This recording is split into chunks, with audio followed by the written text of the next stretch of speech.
Hello, hello! Welcome back to Loki's Librarian. I am your librarian, Katrina. If you are new here, welcome. This is where I'm reading through the enormous library of books that you see behind me, and then I give you a quick synopsis and tell you what I think about them. So if you like books, just aren't sure what to read next, hit that subscribe button, like and share my videos, and let me know what you think in the comments. I am running a little bit late today, mostly because I had to work a little bit for my day job, and COVID rules no longer apply, which means cocktails get mixed after work, not before. So we're running a little late. But here we are now, running a little bit late, but I'm on track now. I'll get this up to you guys in a few hours. It is the last Sunday of the month, meaning it is time for the next president making this week's book of the week, Theodore Roosevelt by Henry F. Pringle. The accompanying cocktail is called Roosevelt. It is 1 3/4 ounces of dark rum, a ½ ounce of dry vermouth, a 1/4 ounce of orange juice, that'll be fun, and a 1/4 teaspoon of sugar, garnished with an orange twist. Let's do this. Theodore Roosevelt was born October 27, 1858, in New York City, New York, to Theodore Roosevelt Sr. and Martha Stewart Bullock Roosevelt. He was the second of 4 children, and he was kind of a sickly kid growing up. He always had very bad eyesight, was incredibly nearsighted, and scrawny as heck. He was just this, I mean, like, for lack of a better description, you would call him a nerd, all right? I married one. That is no shame, no blame. It's just what it is. He was a scrawny kid. Probably went a little heavy on the rum there. Oh well. He was, as a result of being quite scrawny and quite nearsighted, he was really bookish growing up. He fashioned himself a naturalist and was very fascinated by natural history. He was fascinated by animals. It was kind of an amateur taxidermist as a kid, which would be creepy and morbidifying in the 21st century, but in the 19th century was not actually that uncommon of a hobby. His mom was less amused with the results, but it is what it is, and that's what he did with his time. He was, contrary to popular history, he hated being called Teddy. Family might call him Teedy up until he grew up, but to everybody else it was always Theodore or TR. If you called him Teddy, it was kind of an indication that you did not, in fact, actually know the man, because he really despised that nickname. The family was decently wealthy. His father was a bit of a philanthropist, and as a child, he was basically homeschooled the entire time, and they traveled extensively throughout Europe. He spent a significant amount of time on the European continent, and that's where he did a lot of his schooling and learning, along with his 2 younger siblings. I have to eyeball it. Orange twist here. Multitasking badly. In 1870, when the family returned from Europe for the second time, Roosevelt Sr. advised his son that while his mind was just fine, his body was weak and sickly and needed to be worked on. He needed to strengthen his body to match his mind. And so Roosevelt Sr. constructed a home gym for Roosevelt and for his siblings, mostly for Roosevelt and his older sister Anna, who was also quite sickly. They were all expected to use the gym, but especially those 2, because it was constructed specifically for them to get stronger in body.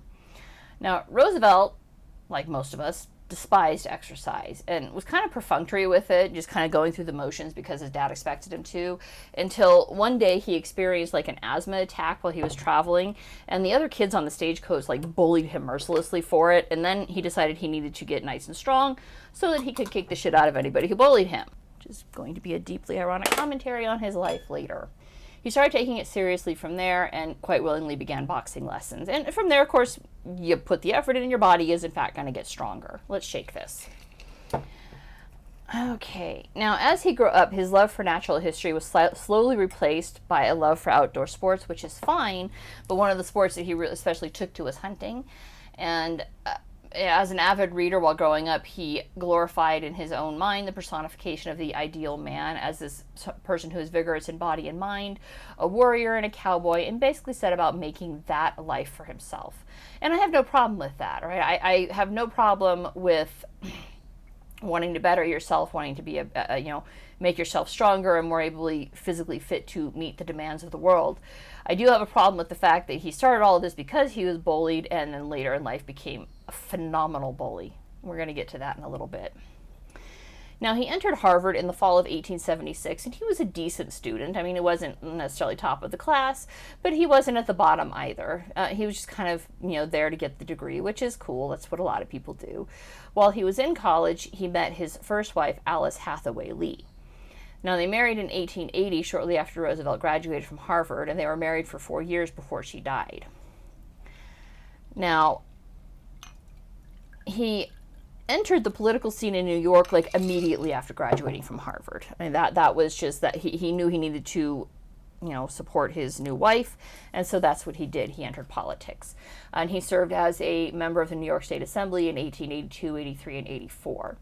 Now, he retired following the death of his wife, Alice, who died 2 days after giving birth to their daughter, also named Alice on her behalf. I think the vermouth actually drowns out the flavor of the rum, which is a shame because that's a really good rum. Now, Alice Lee did not die as a result of the childbirth. It wasn't childbed fever that killed her. Her cause of death was an undiagnosed Bright's disease, which, as you may recall, that's what killed President Chester Arthur. If you did not watch that video, and I will link it obviously, Bright's disease is basically an extreme inflammation of the kidney that causes death of the kidney. Now, just days before his wife died, Roosevelt's mother died also. So this double whammy threw him seriously off his game. And he had already been sort of thinking about retiring from politics, and that kind of decided it for him. And he retired for a time to his ranch in the Dakota Badlands, which ultimately cost Roosevelt a fair chunk of his inheritance after the heavy winter of 1887-88, which decimated the cattle herds in that area, including Roosevelt's own. Now, with the closure of his ranches, plural, he had 2 of them, Roosevelt returned to New York, where he married his second wife, Edith Caro, in 1886. Now, Caro had been a childhood friend, and there was kind of reason to believe that they had courted and intended to marry before Roosevelt met Lee and fell in love with her. Regardless of whether or not that's true or not, in the end, Caro became Mrs. Roosevelt and would remain married to Theodore until his death, and would serve as First Lady when he was in the White House. Together, they had 5 children of their own: Theodore III, Kermit, Ethel, Archibald, and Quentin. The 4 boys would serve during World War I, and the youngest, Quentin, would die in that conflict. He gets, I believe his plane gets shot down or experiences malfunction, and he crashes behind enemy lines. Obviously, that's still decades in the future at this point. Now, after his marriage to Edith and the failure of his ranches, Roosevelt needs to come up with some way to support his family. And he did re-enter politics briefly as a mayoral candidate for New York City in 1886, but ultimately he set about writing several books on history, The Wilderness Hunter, History of New York, and then a 3-volume series on the winning of the West. And he was not a bad historian. He was actually pretty decent in the way he traced things down and reported the facts. Roosevelt did, during this time, campaign hard for Harrison, and following Harrison's win in, was it 1888, on the advice of Henry Cabot Lodge, who was a friend of Harrison and kind of a political benefactor to Roosevelt, Harrison appointed Roosevelt to the U.S. Civil Service Commission, and he would serve for that commission until 1895, so all of Harrison's term, and then into part of Grover Cleveland's term.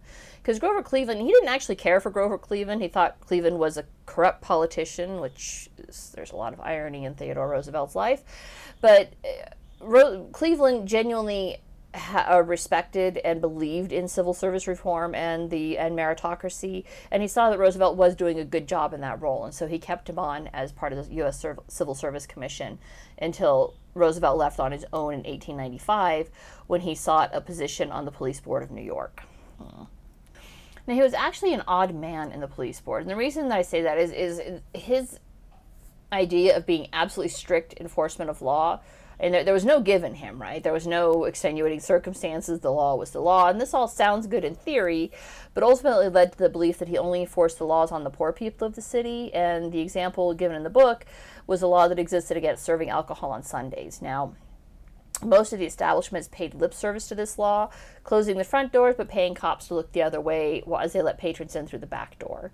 Rather than fining or firing dirty cops who took these bribes, Roosevelt set about demanding the law be followed to the absolute letter and began arresting owners and shuttering businesses that continued to serve alcohol, which did not make him popular with the people because, as we learned in the 1920s, we do like our hooch.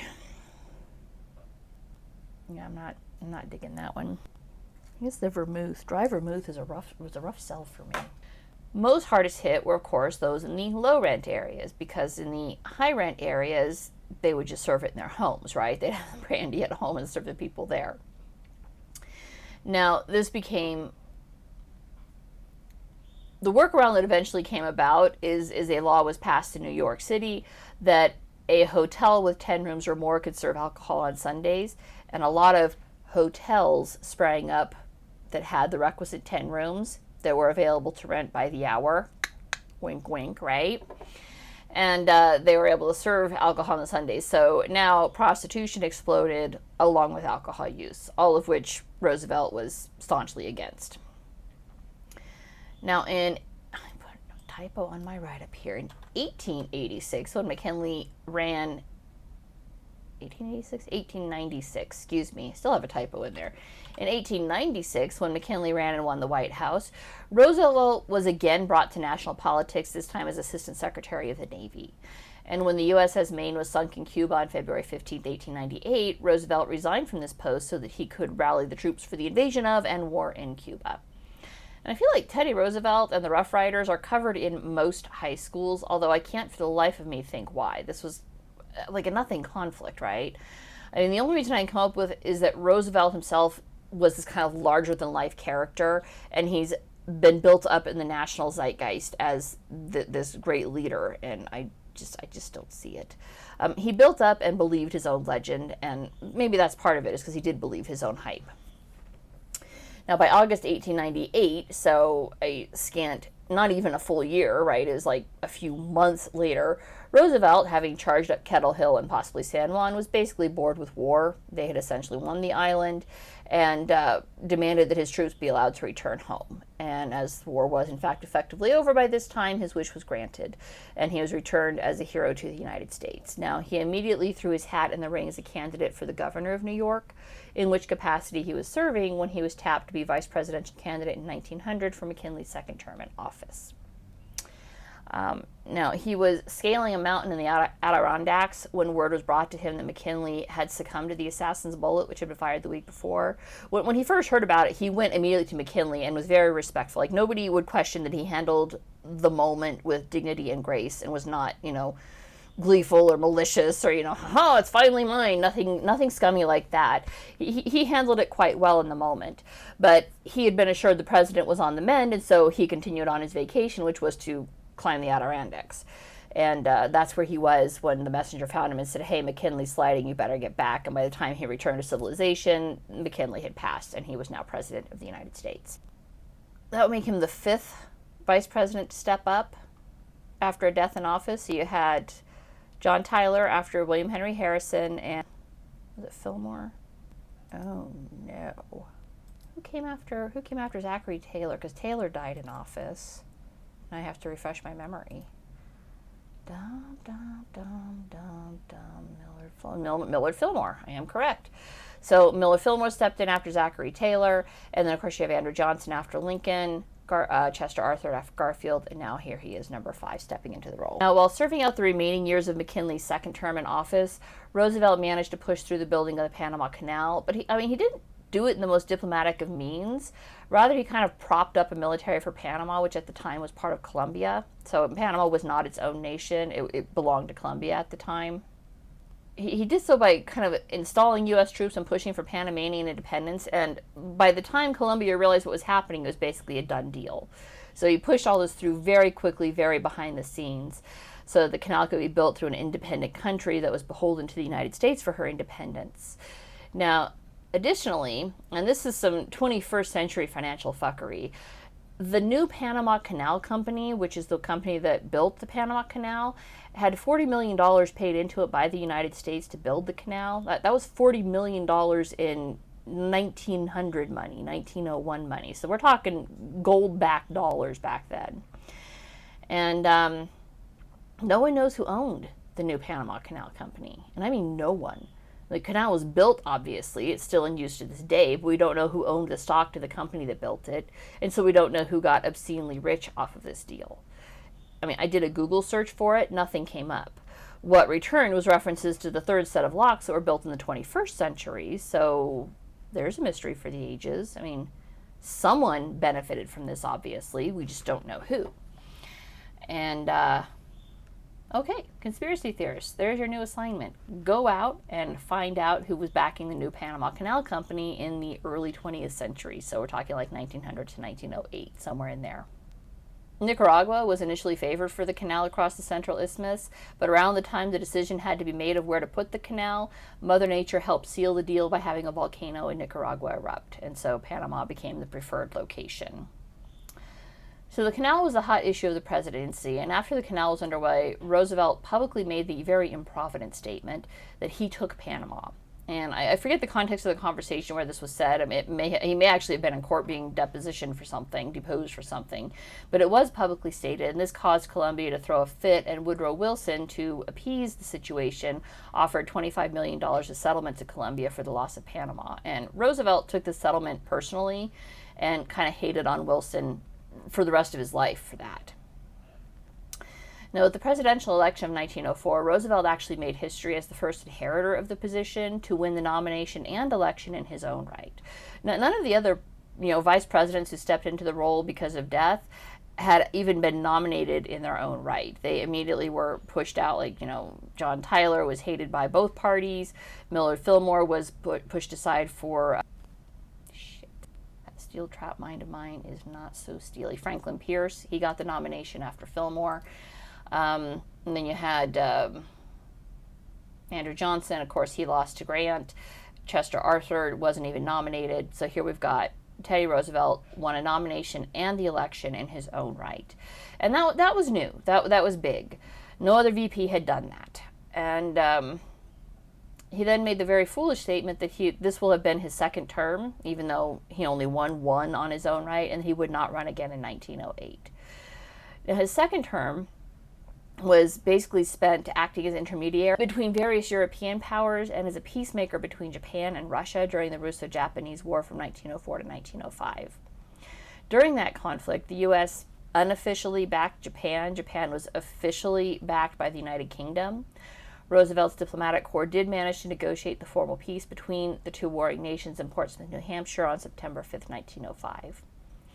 Now, the events in Europe were territorial grabs, essentially, and he lays out the groundwork for how basically Europe backed the Kaiser into a corner, which led to World War I, right?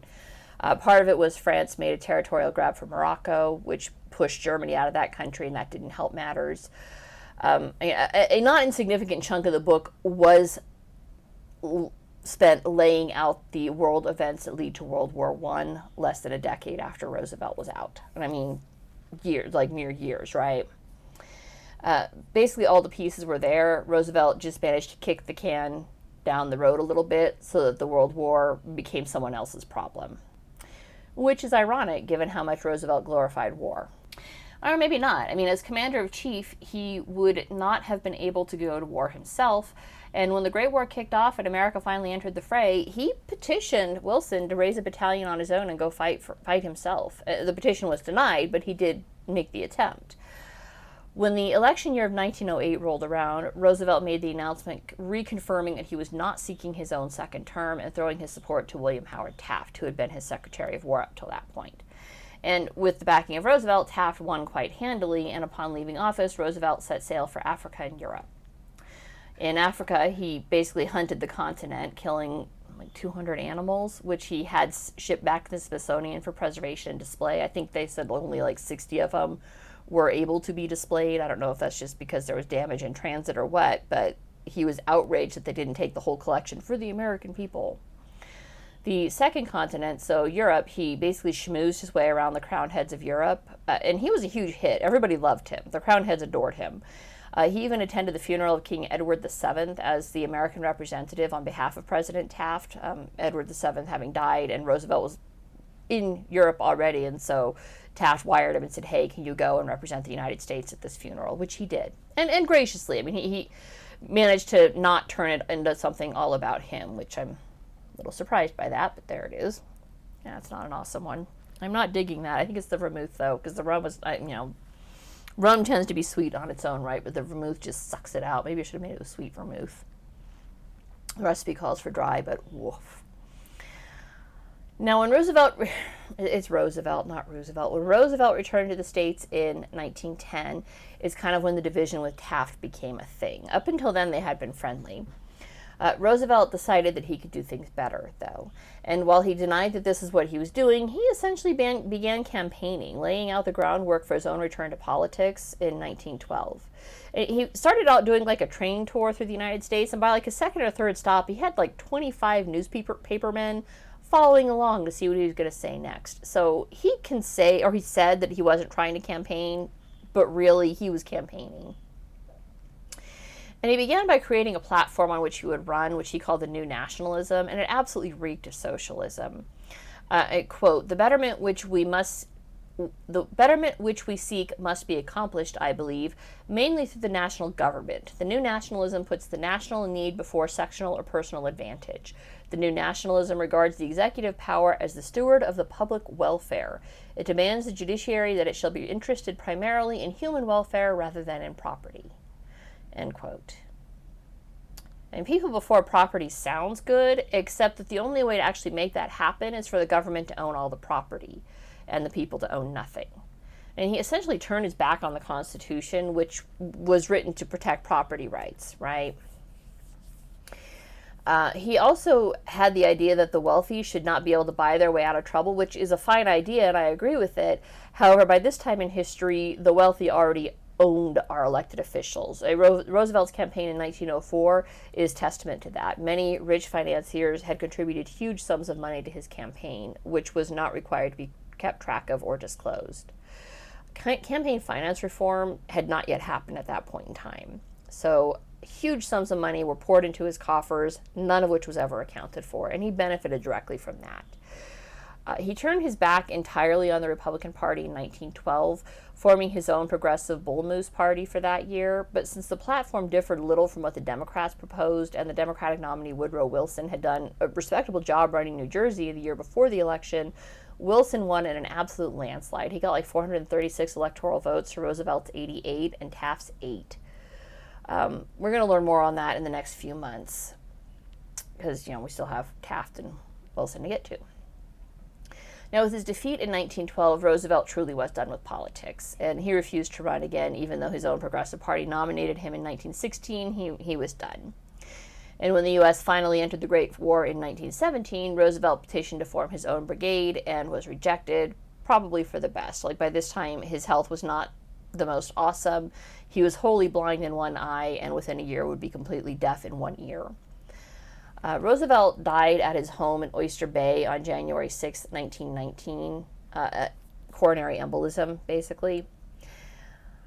And that was his life. He was a larger-than-life character. I don't want to downplay that. The problem is that he built up his own hype, and so many people believed it, and that's not what I got out of this book. Reading this book, Roosevelt just came across as thoroughly unlikable. And I don't know if it's just that, I'm 100 years later, I'm not a product of that time, but he was thoroughly unlikable. And on paper, he reads like a bully and a pompous ass. He undoubtedly had a politician's charm. He must have to have won an election in his own right and to have campaigned effectively on behalf of others throughout the years. And he did, right? He campaigned for Harrison, he campaigned for McKinley, he won his own right, he campaigned for Taft. All of these things happened. But the reason he ran in 1912 is that Taft wasn't running the things the way that Roosevelt wanted them run. And Roosevelt was no longer in the White House, but rather than gracefully retire from the field, he just hounded Taft repeatedly, basically just breaking the man's spirit. And just an awful human being. Roosevelt, not Taft. I don't know enough about Taft to say one way or the other. And not just Taft. Anybody Roosevelt saw as a political rival, he bullied mercilessly until they quit altogether. There was one incident in Brownsville, Texas, where the townspeople made the allegation that the black troops who were stationed there had rioted and shot up the town, resulting in the dismissal of like 160 Army personnel. Such dismissal made them ineligible for military benefits, and Roosevelt accepted this information uncritically.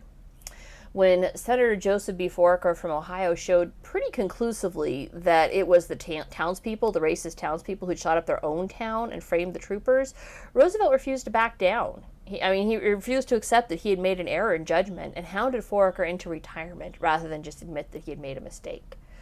Something like 5 of the troopers were reinstated, but the bulk of them were left to fend for themselves with this, dishonorable discharge from the military on their records.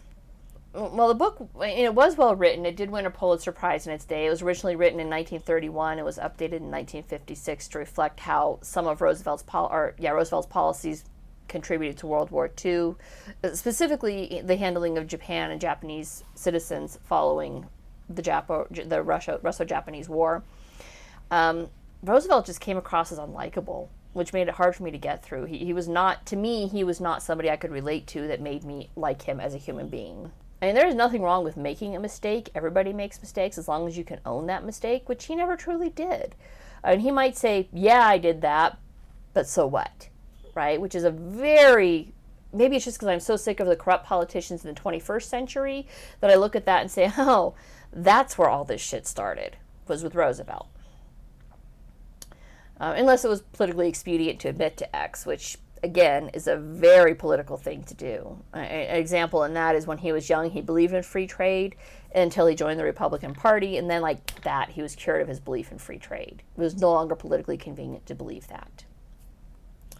So he is somewhere near the bottom of my personal ranking. I dislike bullies, and he was a bully. He is, to me, he just, like I said, reads as really unlikable and not somebody to be respected or admired.